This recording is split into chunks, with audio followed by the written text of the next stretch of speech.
할렐루야. 8월 31일 수요일입니다. 창세기 말씀 17장 15절부터 27절까지 말씀을 읽고 은혜 나누도록 하겠습니다. 하나님이 또 아브라함에게 이르시되 네 아내 사레는 이름을 사레라 하지 말고 사라라 하라. 내가 그에게 복을 주어 그가 네게 아들을 낳아주게 하며 내가 그에게 복을 주어 그를 여러 민족의 어머니가 되게 하리니 민족의 여러 왕이 그에게서 나리라. 아브라함이 엎드려 웃으며 마음속으로 이르되 100세 된 사람이 어찌 자식을 낳을까? 사라는 90세니 어찌 출산하리요? 하고 아브라함이 이에 하나님께 아뢰되 이스마엘이나 하나님 앞에 살기를 원하나이다. 하나님이 이르시되 아니라 네 아내 사라가 네게 아들을 낳으리니 너는 그 이름을 이삭이라 하라. 내가 그와 내 언약을 세우리니 그의 후손에게 영원한 언약이 되리라. 이스마엘에 대하여는 내가 네게 말을 들었나니 내가 그에게 복을 주어 그를 매우 크게 생육하고 번성하게 할지라. 그가 12두령을 낳으리니 내가 그를 큰 나라가 되게 하려니와 내 언약은 내가 내년 이 시기에 사라가 네게 낳을 이삭과 세우리라. 하나님이 아브라함과 말씀을 마치시고 그를 떠나 올라가셨더라. 이에 아브라함이 하나님이 자기에게 말씀하신 대로 이 날에 그 아들 이스마엘과 집에서 태어난 모든 자와 돈으로 산 모든 자 곧 아브라함의 집 사람 중 모든 남자를 데려다가 그 포피를 베었으니 아브라함이 그의 포피를 벤 때는 99세였고 그의 아들 이스마엘이 그의 포피를 벤 때는 13세였더라. 그 날에 아브라함과 그의 아들 이스마엘이 할례를 받았고 그 집의 모든 남자 곧 집에서 태어난 자와 돈으로 이방 사람에게서 사온 자가 다 그와 함께 할례를 받았더라. 아멘. 예, 감사합니다. 말씀을 순차적으로 읽으면서 묵상에 내려오다 보니까 새삼 드는 생각이 창세기 17장 말씀은 엄청난 말씀이구나. 다른 말씀은 시시한 말씀이었느냐? 그런 것은 아닙니다만 창세기 17장에서 그동안 하나님께서 주셨던 말씀을 더 강하게 마치 마침표를 찍는 것처럼 문장을 완결하시는 것처럼 하나님의 계획과 청사진을 아브라함에게 온전히 보여주시는 느낌. 이런 뜻인가 저런 뜻인가 아리까리한 것이 아니고 명확하게 당신의 뜻과 계획을 알려주시는 그런 말씀들이라 그런 마음의 느낌이 듭니다. 지난 시간에 말씀드렸던 것처럼 15장에서 16장으로 그리고 다시 17장으로 넘어옵니다. 16장과 17장 사이에 13년이라는 시간이 걸렸다는 말씀을 드렸습니다. 오늘 말씀에 보니까 이스마엘이 태어나서 벌써 13살이 되었습니다.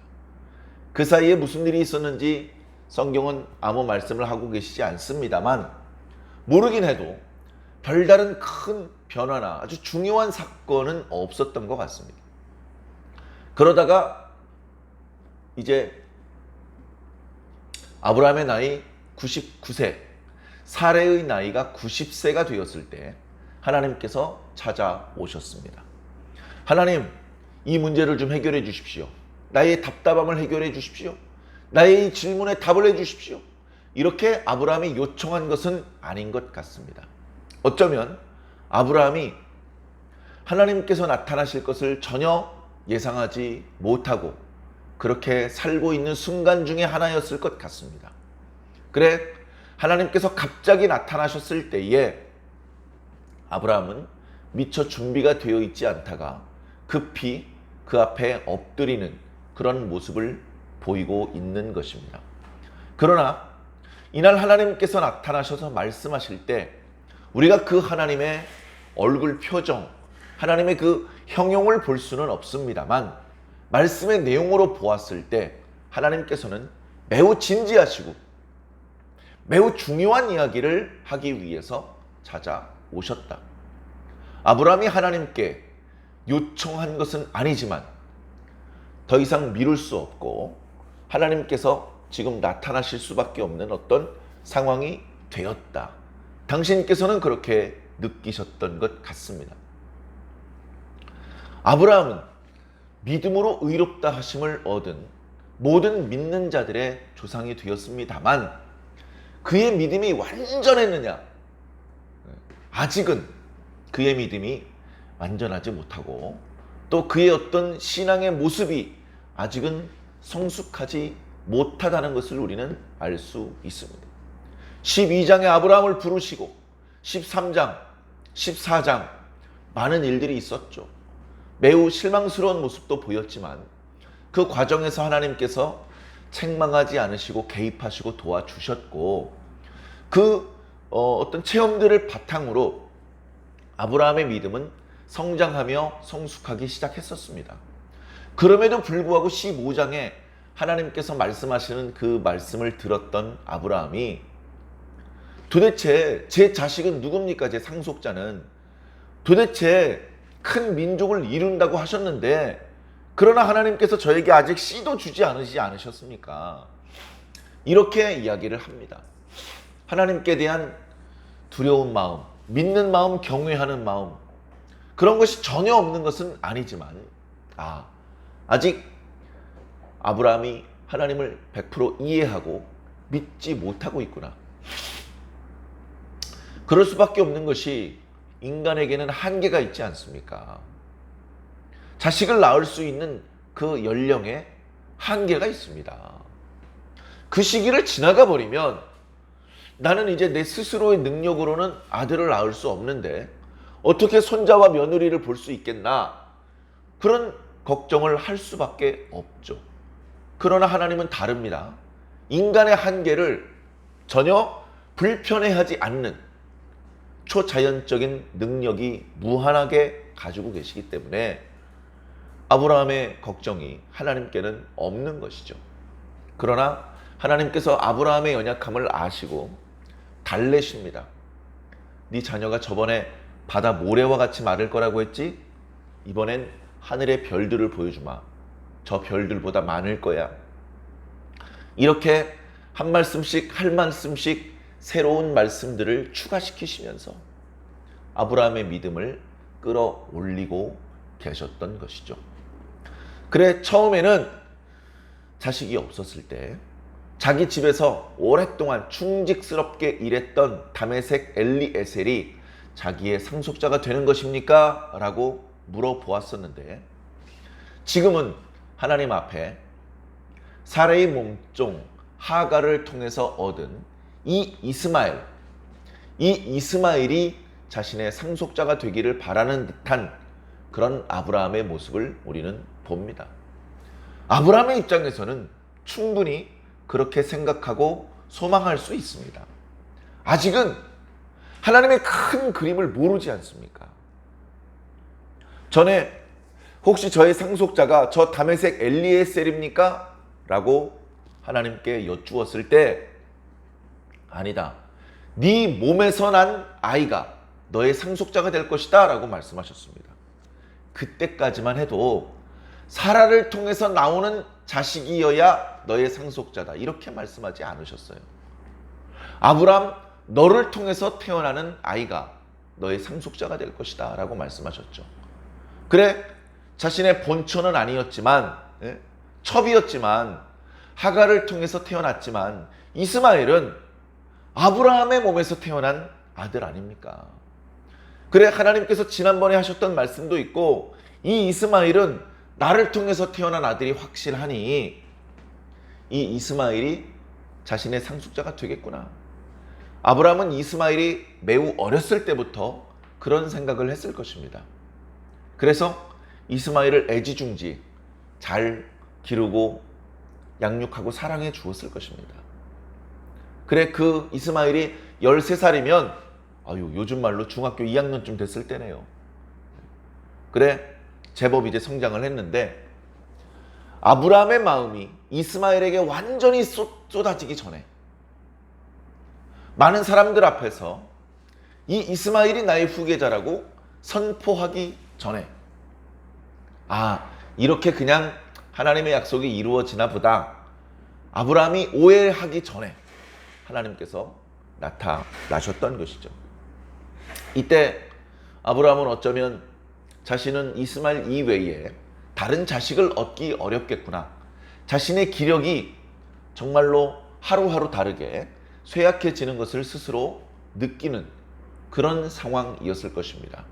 아들을 더 여러 명 낳아야 되는데, 그래야 더 빨리 이 큰 민족을 이룰 수 있을 텐데 아들을 딱 한 명밖에 못 낳았네. 이제 이런 것들을 걱정하고 있을 때 하나님께서 나타나신 것이죠. 하나님께서는 자신을 전능의 하나님이라고 소개하셨고, 아브라함에게 큰 민족을 이루며 너를 크게 번성하게 하실 것이라는 말씀을 2번이나 말씀하시면서 아브라함이 무엇을 걱정하시는지 알고 계시다. 그 문제를 하나님께서는 충분히 해결해 줄 수 있다. 처음에 아브라함을 부르실 때부터 큰 민족을 이루겠다고 말씀하셨는데 그 약속을 지키실 수 있는 충분한 능력이 있으신 분이다 라는 것을 분명히 보여주셨죠. 그런데 하나님께서는 아직도 이제 이스마엘을 통해서 그 약속이 이루어질 것이다, 이런 말씀을 하지 않습니다. 그런 말씀을 하지 않으시고 단순히 내가 너에게 주었던 약속을 다 이루어 줄 것이다, 그렇게 말씀하시고 할례의 규례를 주셨었죠. 그러다가 오늘 말씀에 보면 아브라함에게 아브라함이라는 새 이름을 주셨을 뿐 아니라 사레의 이름도 사라라고 부르게, 그렇게 말씀하셨습니다. 그러니까 지금 하나님께서 오늘 17장 말씀은요, 엄청난 말씀입니다. 아브라함을 아브라함이라고 새 이름을 주셨고, 사레에게는 사라라고 하는 새 이름을 주셨습니다. 그리고 하나님의 언약은, 아브라함과 체결하셨던 그 언약은 이스마엘이 아니라 이삭하고 세울 것이다. 너와 맺었던 언약은 이삭에게 계승될 것이다 라고 명확하게 말씀하시는 그런 말씀인 것입니다. 한 말씀 한 말씀에 상당한 무게가 실려 있다는 것을 우리는 느낄 수 있습니다.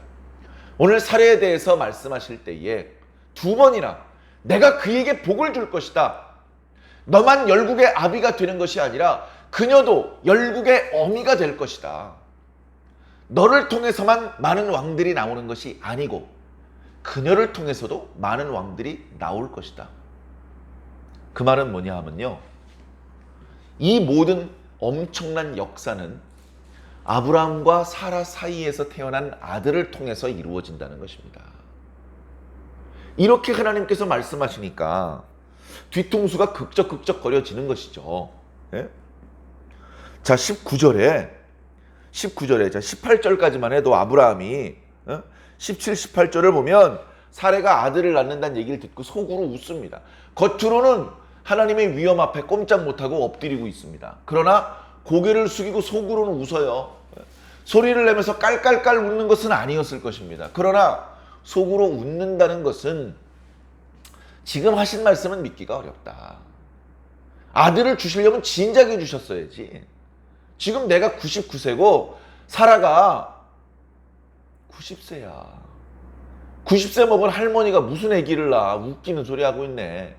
하나님이 아니었다면 화를 냈을지도 모릅니다. 누구 놀리냐고. 그러나 하나님께서 말씀하시니까 그러실 수가 없죠. 그런데 하나님은 지금 농담으로 이런 얘기를 하시는 것이 아닙니다. 아브라함이 말합니다.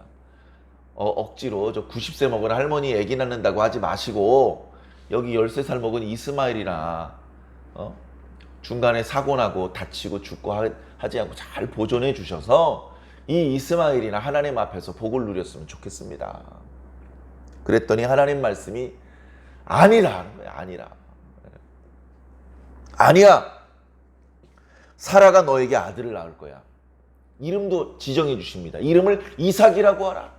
이 이삭이란 이름이 웃음이라는 뜻이에요. 아브라함이 웃었잖아요.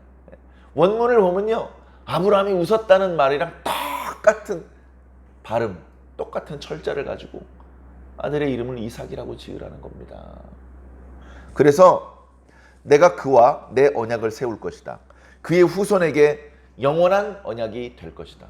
하나님의 언약은요, 정말로 중요합니다. 그런데 이 언약의 내용만큼이나 중요한 것이 언약의 당사자가 누구냐는 거예요. 한쪽은 하나님이십니다. 반대쪽에는 처음엔 아브라함이었습니다.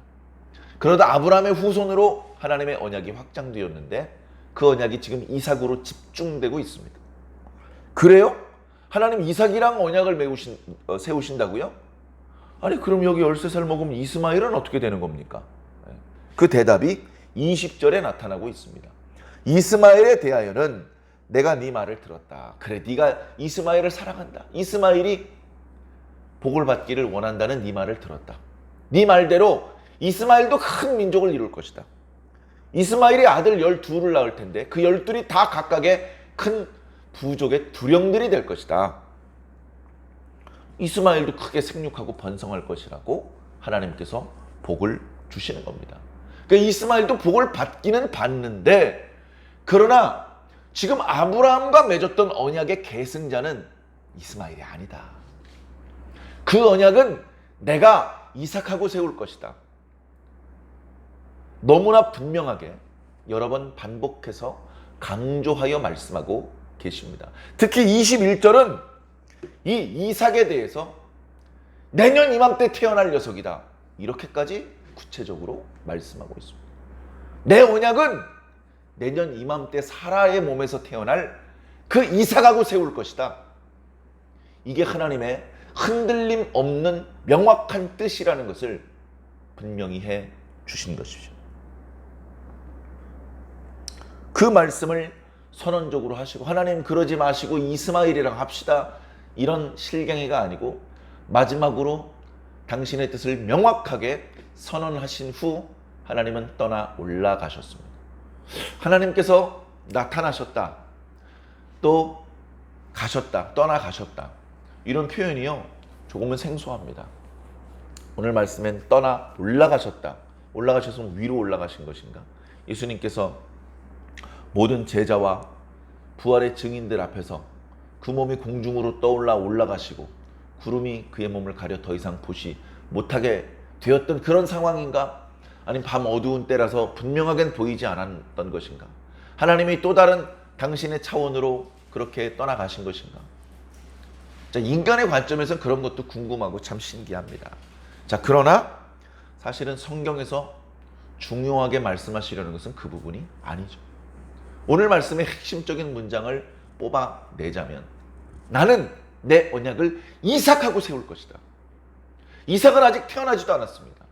그러나 그 태어나지도 않은 사람의 이름을 미리 붙여주시고 그 이름으로 내가 언약을 맺을 것이라고 명확하게 말씀하고 계신 것이죠. 참으로 놀랍고 두려운 하나님이십니다.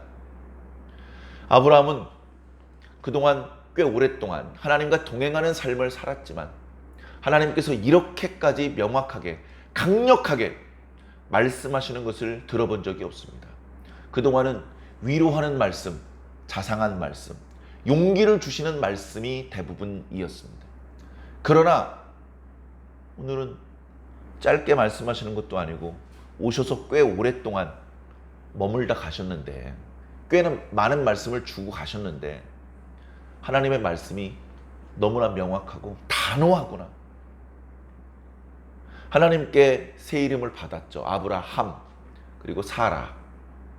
그것 자체가 어마어마한 축복이고, 그리고 믿기지 않는 소식, 자신과 사라 사이에 아들이 태어날 것이다. 내년 이맘때가 될 것이다. 이름은 반드시 이삭이라고 붙여야 된다. 바로 그 이삭과 내가 언약을 세울 것이다. 그 말씀이 환상 중에 보았는지 꿈 중에 들었는지 하나님께서 떠나가신 이후에도 아브라함에게는 아주 강한 여운이 남아 있었을 것입니다. 아브라함은 아직 하나님의 말씀이 무슨 뜻인지 정확히 이해하지 못했을지도 모릅니다. 잘 믿어지지 않았을지도 모릅니다. 얼떨떨했을지도 모릅니다.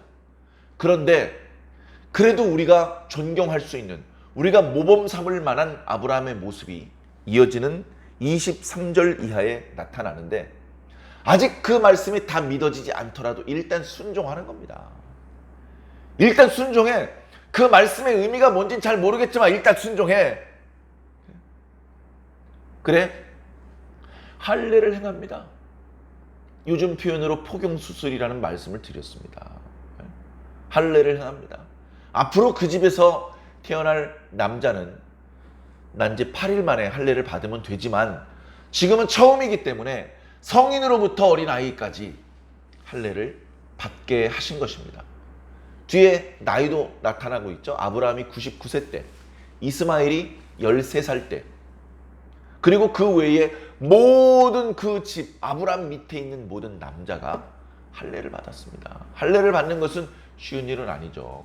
두려운 일이고 고통스러운 일이고, 주변에 어떤 그 치안 같은 것이 거의 없었던 시절에 여자와 어린아이들 또 가축들을 지켜야 될 남자들이 다 할례를 받으면 최소 사흘은 거동하기 어려운 그 통증으로 인해서 싸움을 할 수가 없죠.